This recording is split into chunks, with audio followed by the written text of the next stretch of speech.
There comes a time in everyone's life when they reach a crossroads, a chance to choose between two paths. One is familiar and safe. The other is dark, mysterious, and it could mean the end. I could stay at my base and build, or I could venture into the void to try and find a fallen gamer's items. You'll never know if you have what it takes to answer the call until you're standing at the precipice.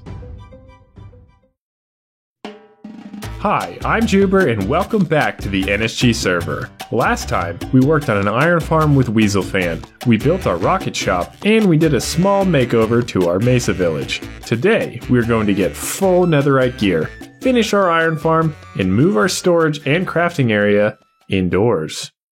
Rigbite died in the end with his elytra, so I went and grabbed his stuff, which, despite the dramatic intro, was not a big deal. I hate going to the end without the elytra, so I wasn't about to make Rigbite get carpal tunnel by shift bridging for thousands of blocks, when it only took me like 10 minutes to help him. After I got his stuff, I headed to his base, which turns out is actually over here. I gave him his stuff, and that was that. I've had server members save my bacon on several occasions, and I'm happy to pay it forward. Okay, let's be honest, it's almost always the cavalry whomst the bacon was saved by, but my point still stands. I could really go for some bacon right now, actually. Back on the ranch, I did some more work on the iron farm. The area that would be spawning golems needed to be mob-proofed for two reasons. Reason 1, ghasts are bad. Reason 2, we want to control where the golems can spawn so it's easier to harvest them for their soul. Iron. Harvest them for iron. I lowered the whole area and placed glass across the entire floor. Fun fact, mobs require a full, solid block to spawn, so if you stand on a block and the Y level is not an integer, so some number .0, no mobs can spawn. Also, bedrock is transparent? On the overworld side of the iron farm, I decided to put some legs on it, because letting it just float there felt wrong. Whenever I make a build, or a series of builds, I usually have some sort of story in my mind to help guide the theme. I've decided the iron farm is some sort of oceanographic research facility. I'm considering applying the same block palette and theme to the creeper farm. And then anything I build in the bay can follow that same theme, though I would probably vary the build style from farm to farm. What do you guys think? I decided it was high time to take care of the sugarcane that was infesting the nearby pond. Due to the efficiency of my lighter-than-air sugarcane farm, I can no longer justify letting this invasive species that I introduced to the local ecology remain. I often have thoughts or ideas when I'm playing Minecraft along the lines of, I wonder what would happen if... I usually immediately try these things out, and the result is usually very uninteresting. But this I wonder I had involved Splodin, and everybody loves Splodin. The cavalry has some sort of obsession with making big holes in the ground, so he made a series of TNT dropping flying machines. While observing this, I wondered if I could survive walking underneath one of those wearing blast protection armor.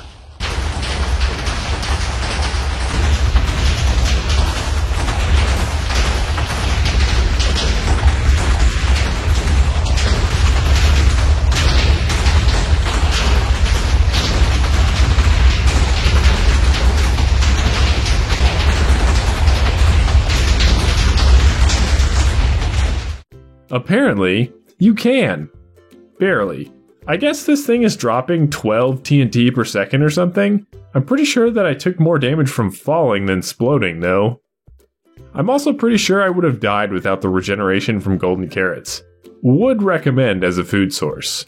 After I won the local science fair, I noticed a nearby area the cavalry had prepared for future Splodin. I have never seen this much easy to access clay. You can buy clay balls from stonemasons, but I don't have any of those, and I don't know, maybe I will find a use or something I need this clay for eventually? I try to do a bit of mining for each episode I make, just to ensure that I always have some diamonds to spend and some resources to use. This way, I never have to do a big, grindy mining session. I play a lot of Minecraft, so an hour or so every episode is not a huge sacrifice to ensure things keep running smoothly. Our villager, dressed up as a pillager, came to a ghastly end. Well, No use crying over spilt pillagers. We needed to replace him, but now with the Iron Farm C-Lab building, it was inconvenient to bring him through the same portal we did before. I guess we can use mine instead. There we go. Safe and sound. In the Nether. That's probably oxymoronic. Even though I have been consistently searching for diamonds, I am unhappy with my level of wealth. I could spend more time mining diamonds, or I could pivot my efforts to a more valuable resource. This line of reasoning found me in the desert, shoveling sand with as much speed as I could muster. Well, why did I need sand, you ask? Because sand, as well as gunpowder, combine to make Minecraft's beautiful blasting block, TNT. And I needed TNT because I would be using it to blast a hole in the center of the earth. I have the impression that the Nether is geographically lower than the overworld, so it makes sense to start there, as low as I can. And what did I think I would find at the center of the earth? Well, the luxury block of Minecraft, netherite. Okay, well it's actually ancient debris because you need 4 of these babies to make 1 netherite ingot. I mined for netherite by digging a tunnel along a chunk border as far as I could go until I either A, hit a lava pocket that would take long enough to clear that it just wouldn't be worth it, or B, I entered a patch of the blast-resistant blackstone or basalt. The reason I dug along the chunk borders near the bottom of the Nether instead of just anywhere is because ancient debris generates 2 veins per chunk, one near the bottom of the Nether and one randomly between the 2 bedrock layers. Without getting into the math or the actual Y levels that ancient debris generates at, this means that the best place to look is around Y level 15, if you're trying to be efficient. I am trying to be efficient. At one point, I was able to see 6 ancient debris at once. That's pretty cool. So, I did all those things that I just said before and got enough ancient debris to upgrade most of my gear. To do so, I just needed to put the debris into a furnace, and then wait. And then take the scraps out of the furnace, and then combine them in a smithing table. Wait, no, that's not right. And then combine them in a crafting table to make netherite ingots. It is not cheap. And then you upgrade a bunch of your gear, forget to film it, and consider leaving the whole ancient debris part out and seeing if people notice that you suddenly had netherite gear halfway through the episode. Now that my gear was upgraded, I felt richer, even though my Minecraft bank account hadn't grown at all. Anyways, it was time to do some more work on the iron farm. We needed to put 3 villagers in each cell. 4 cells, 3 villagers each, 12 villagers. Cool. This is gonna take a year. It didn't take a year, but it did take way longer than I wanted it to. This is the trade-off for how useful villagers are, I think. They're the most obstinate, stubborn, Anyways, eventually, I got all of the villagers where we needed them in prime position to spend the rest of their lives in a constant state of fear. And to think I might have felt guilty about that like 3 hours ago before I moved them all. I had more work to do on the iron farm, but I was a little fed up with the whole process, so I took a break and did a little bit of landscaping. With squares. Well, I guess everything in Minecraft is squares, but whatever. I don't know what I'm going for here, but sometimes in Minecraft, I just do stuff. And I hope that Future Juber can tie everything together. Good luck, Future Juber. Fuber. Future. Back to the Nether. The end of the Iron Farm project was in sight, so that gave me the energy to build all the portals we needed to send the golems to the overworld. If you're trying to act like a rich person in Minecraft, you should enchant your flint and steel. And everything should work now. Any minute, a bunch of golems will come through the portal and all will be right in the world. Any second now. Please. I will do anything, just work. So we spent a while troubleshooting the iron farm. It turns out that in recent updates, portal linking has changed slightly, and there's actually a comment on the iron farm video we used from the iron farm designer saying, maybe don't use this farm right now until all those kinks have been worked out. Well, we lose some efficiency, but this is the solution that WeaselFan came up with and implemented. I think I might have a solution that would be almost as good as the original farm, but it requires more obsidian, more time. Weaselfan already made the farm work, and really, how much iron are we going to need? Maybe if I get bored one day, I'll work on it, but I think that this is absolutely fine for now. Now that we had our iron farm done, I decided I wanted to get some surplus netherite. You know, for selling or something. This meant more sand, and crafting more TNT, returning to the nether, more digging, and more blasting. And make no mistake, this section of the episode is shorter than the first netherite mining segment, but I spent much longer in the nether the second time. My goal was to get to 1 stack of ancient debris.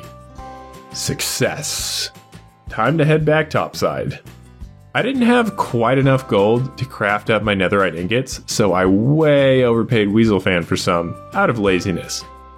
That's okay, he hooked me up later. I love totems because I hate dying. Back at my base, I realized 2 things. Thing number A, my crafting and storage area was outside, which probably contributed to the creeper incidents that had befallen it. And thing number B, I haven't built anything this episode.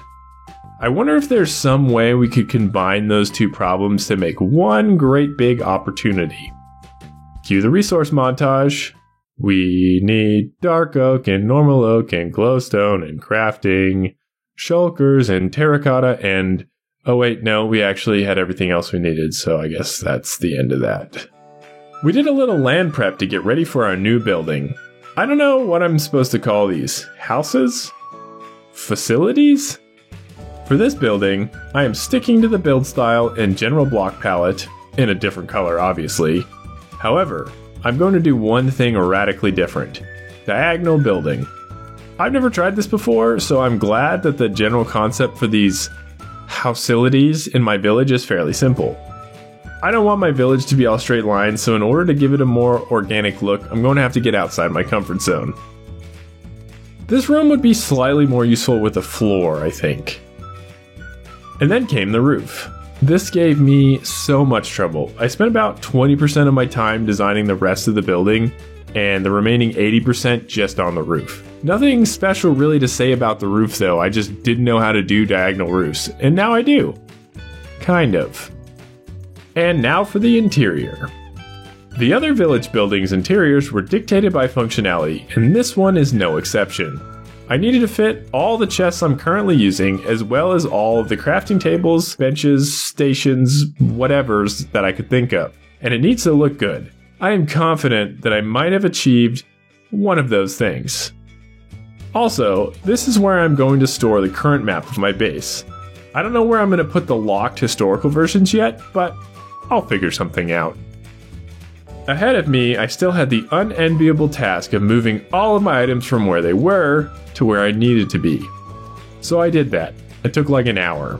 And then I cleaned up my old crafting and storage area, and then basked in the glory of my new build. And with that, I think I have completed everything I set out to do today. And by day, I mean episode, because I definitely did not do all this in a single 24-hour period. But I digress. Thank you so much for watching my video. It means a lot that anybody likes these things. Feel free to subscribe if you want to see more content like this, and I hope that everyone has a wonderful week. See ya!